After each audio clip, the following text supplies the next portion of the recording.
Halo, assalamualaikum bunda-bunda semuanya. Jumpa lagi di channel aku, Rumah Ibu Ayu. Gimana nih kabarnya bunda-bunda semuanya? Semoga selalu sehat, banyak rezekinya, dan selalu dalam lindungan Allah Subhanahu wa Ta'ala. Amin, amin ya Robbal 'Alamin. Pada video kali ini aku mau budgeting lagi. Jadi kemarin sudah evaluasi. Dan hari ini aku mau budgeting lagi untuk tanggal 11 sampai 20 Desember 2025.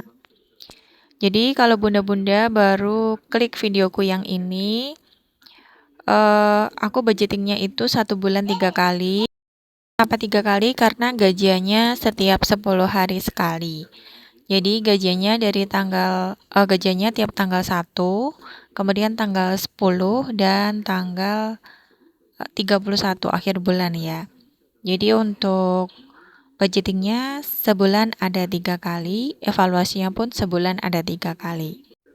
Tiap orang memiliki pendapatan yang berbeda-beda ya bun. Ada yang gajiannya 1 bulan 1 kali, ada yang gajiannya per minggu, ada juga yang gajiannya per hari.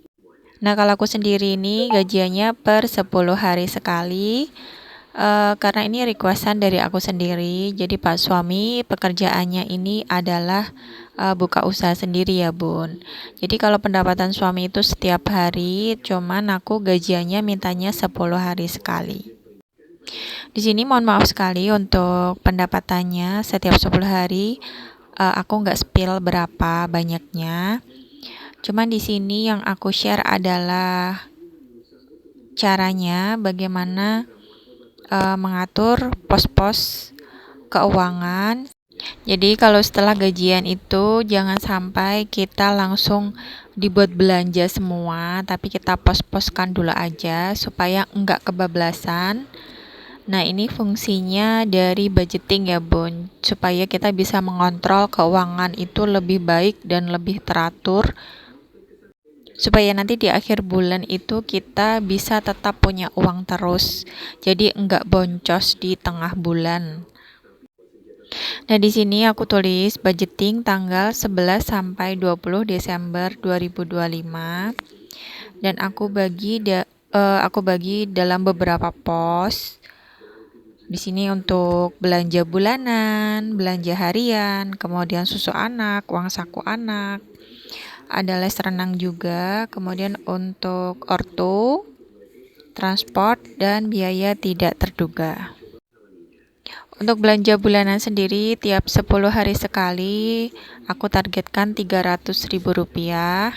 Kemudian untuk belanja hariannya aku per hari targetnya 40.000, jadi 10 hari totalnya adalah Rp400.000.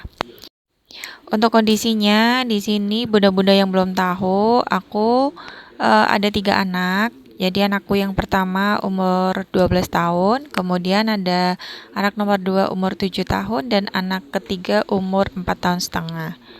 Dan di rumah jadinya total ada 5 orang, suami istri dan 3 orang anak. Untuk budget per hari untuk belanja lauk dan sayur, di sini aku budgetkannya sebesar Rp40.000 per harinya. Kemudian untuk susu di sini aku budgetkan 100.000. Dan uang saku anak di sini aku hitung hari efektifnya aja untuk masuk sekolah ada 9 hari. Dan uang saku anak ini jumlahnya Rp15.000. Untuk anak aku yang kelas 6 SD itu uang sakunya 7.000. Kemudian yang kelas 1 4.000 dan yang belum sekolah aku beri uang saku juga sebesar Rp4.000.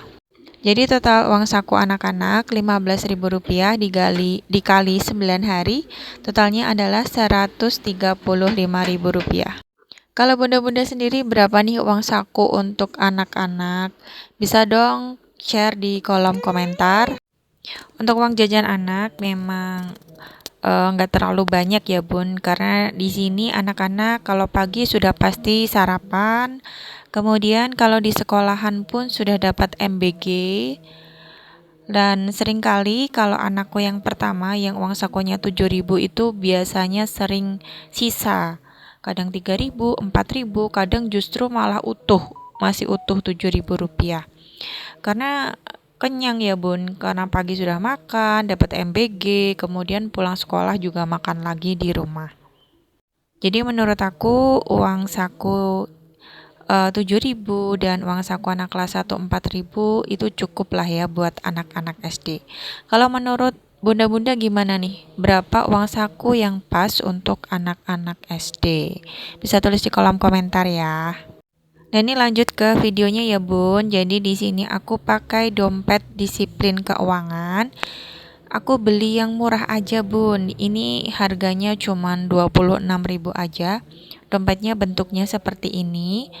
Kemudian tapi stikernya ini nggak jadi satu dengan dompetnya, jadi ada di etalase lain tapi masih satu toko. Kalau nggak salah harga stikernya 9.000. Jadi total beli dompet pintar seperti ini cuman 35 ribuan aja.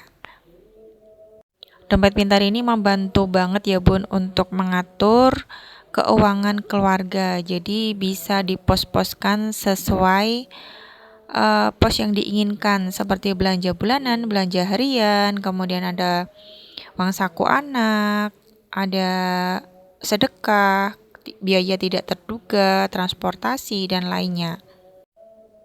Nah, ini aku pos-poskan ya Bun ya, sesuai yang aku catat tadi. Aku selalu mengusahakan sesuai dengan pos supaya nggak kebablasan. Jadi berusaha untuk tidak di luar pos keuangan yang sudah aku simpan di dompet pintar ini.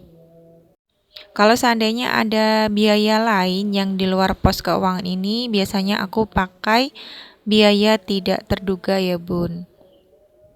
Atau mungkin kalau ada pengeluaran yang besar, maka terpaksa aku pakai yang tabungan dana darurat. Nah, ini udah aku pos-poskan ya Bun sesuai dengan yang aku tulis di buku. Di sini untuk sedekahnya ini nanti aku berikan untuk orang tua. Dan tapi aku mohon maaf nggak spill untuk berapa ya. Ini untuk privasi aku aja. Kemudian ada biaya tidak terduga juga. Nah, ini udah selesai ya Bun untuk pos keuangan dari tanggal 11 sampai 20 Desember 2025. Oke Bunda, sekian dulu video dari aku kali ini. Terima kasih untuk bunda-bunda yang sudah mau mampir ke channel sederhanaku ini. Sampai jumpa lagi di video selanjutnya. Kalau bunda-bunda suka dengan video yang aku buat, jangan lupa klik tombol subscribe-nya supaya bunda-bunda nggak ketinggalan ketika aku upload video yang terbaru. Sekian dulu video dari aku kali ini. Wassalamualaikum warahmatullahi wabarakatuh.